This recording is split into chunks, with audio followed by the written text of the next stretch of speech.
Shalom saudara, puji nama Tuhan, selamat pagi, senang sekali hari ini kita boleh bertemu kembali dalam renungan pagi. Hari ini Kamis, tanggal 30 September 2021. Senang sekali saya Dr. Gerson boleh menemani saudara untuk kita bersama-sama membaca, merenungkan, dan juga berdoa. Satu ayat firman Tuhan pagi ini dari 1 Raja-Raja ayat yang ke-11, pasal 11 ayat yang ke-11. Saya akan bacakan, oleh karena begitu kelakuanmu, yakni engkau tidak berpegang pada perjanjian dan segala ketetapanku yang telah kuperintahkan kepadamu, maka sesungguhnya aku akan mengoyakkan kerajaan itu daripadamu dan akan memberikannya kepada hambamu. Saudara, kita belajar dari Salomo pagi hari ini. Dan Salomo saudara memiliki arti damai dan sentosa. Salomo adalah anak dari Daud dan hasil dari hubungan gelapnya dengan Batsheba. Kalau saudara baca di 2 Samuel pasal 12 ayat yang ke-24. Saudara, awalnya Raja Salomo hidup takut akan Tuhan. Sebagai anak dari Daud, dia mewarisi suatu hubungan yang khusus dengan Tuhan, dan ia pun memerintahkan rakyatnya untuk takut akan Tuhan. Dalam 1 Raja-Raja pasal 6 ayat 61, dia berkata bahwa hendaklah kamu berpaut kepada Tuhan Allah kita dengan sepenuh hati dan dengan hidup menurut segala ketetapannya dan dengan segala perintah yang seperti pada hari ini. Karena itu saudara, Salomo diberkati dengan sangat berlimpah oleh Tuhan. Bukan hanya dalam materi tetapi dalam hal hikmat.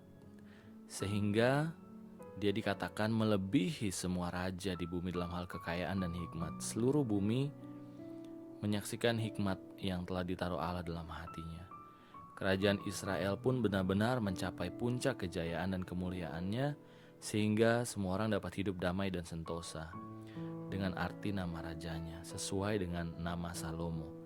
Saudara, kesuksesan dan kekayaan seringkali menjadi jerat bagi seseorang. Kesuksesan dan kekayaan di sini di dalam kehidupan duniawi, artinya secara fisik. Hal itu juga terjadi pada Salomo. Salomo berada pada zona nyaman atau comfort zone yang membuatnya lupa siapa dia.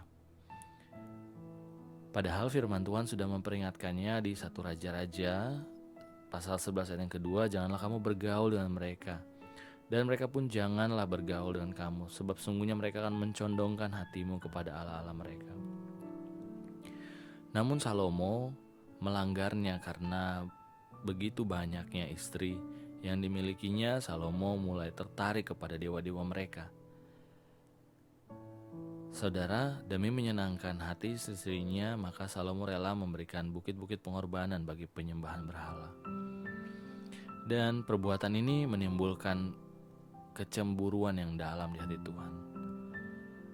Sebab itu Tuhan menunjukkan murkanya kepada Salomo, sebab hatinya telah menyimpang daripada Tuhan Allah Israel yang telah 2 kali menampakkan diri kepadanya. Saudara, kalau kita bandingkan kehidupan kita dengan Salomo, mungkin kita tidak ada apa-apanya ya dari hikmat. Bahkan Tuhan 2 kali menampakkan diri kepadanya. Tetapi siapapun kita, sedekat apapun, ketika kita tidak lagi menomorsatukan Tuhan dan tidak lagi taat kepada Tuhan, maka Tuhan pun akan cemburu, saudara. Siapapun yang lebih kita cintai akan membuat Tuhan cemburu. Oleh karena itu, kerajaan Israel yang dipimpin Salomo akhirnya terkoyak karena Tuhan mencerai-beraikan dan menyerahkan kerajaan ini kepada bangsa lain. Saudara, belajar dari Salomo, mari kita belajar untuk menomorsatukan Tuhan, memprioritaskan Tuhan. Walaupun kita punya keluarga, walaupun kita punya tanggung jawab, tapi Tuhan boleh menjadi prioritas dalam hidup kita. Ini bukan merupakan suatu tindakan yang satu kali, tetapi harus kita ingat setiap hari bahwa Tuhan yang menjadi prioritas dalam hidup kita. Saya berdoa saudara boleh merenungkan hal ini, dan kita boleh melakukan introspeksi apa yang sudah kita lakukan di dalam kehidupan kita. Mari kita berdoa. Kami percaya Tuhan, kami belajar dari Salomo pagi hari ini, dan kami percaya sekali bahwa firman-Mu itu yang boleh dimeteraikan di dalam hati kami Tuhan. Kami tahu tidak mudah Tuhan menjadikan Tuhan menjadi prioritas nomor 1 di dalam kehidupan kami. Karena begitu banyak Tuhan hal-hal duniawi yang membuat kami Tuhan tidak memprioritaskan Tuhan. Tapi Tuhan, biar segala kekayaan, kenyamanan, kesehatan yang Tuhan berikan boleh kami kembalikan Tuhan hanya untuk hormat dan kemuliaan nama-Mu, bukan untuk membawa kami dalam comfort zone dan yang akhirnya meninggalkan Tuhan. Bawa kami belajar Tuhan memahami hal ini. Terima kasih Bapak, kami serahkan rencana kami hari ini ke dalam tangan-Mu. Biarlah segala rencana kami yang sesuai dengan kehendak-Mu Tuhan buat berhasil. Berdoa juga Tuhan untuk orang-orang yang kami kasihi, orang-orang yang kami cintai, dan bahkan orang-orang yang membenci kami berkati mereka Tuhan. Biarlah kehidupan kami terus mencerminkan kehidupan Kristus di dalam dunia ini. Terima kasih Bapak, terima kasih Tuhan. Kami serahkan hari dalam tangan-Mu, dan biarlah Tuhan kami boleh menikmati hari ini Tuhan bersama Tuhan. Di dalam nama Tuhan Yesus kami sudah berdoa dan mengucap syukur. Haleluya. Amin. Puji nama Tuhan saudara. Selamat beraktivitas hari ini. Kita bertemu lagi dalam renungan pagi besok. Dan saya percaya Tuhan akan memberkati saudara di hari ini dengan berkat-berkat yang berlimpah. Puji nama Tuhan, mari kita jadi pelaku firman dan kita menjadi